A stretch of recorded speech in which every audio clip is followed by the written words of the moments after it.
How to subscribe eHarmony for 1 month. Hello everyone, welcome back to app tutorial.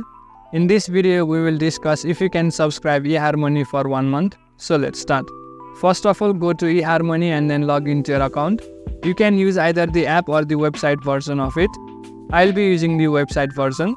So when you log into your eHarmony account, you'll come to the home page like this. On the screen you'll find this upgrade to premium option. Tap on it. It will show you all the plans that are available for subscription. Now as you can see, there is no option for a particular month.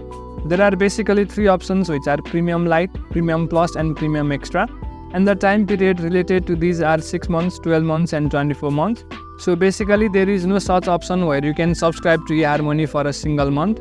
If you want it for a short period of time, the minimum time period available is for 6 months. For that, tap on Premium Lite, which is for 6 months.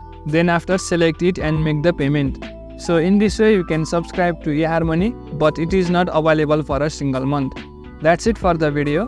Make sure to subscribe to the channel for further similar videos and drop a like if you found this helpful.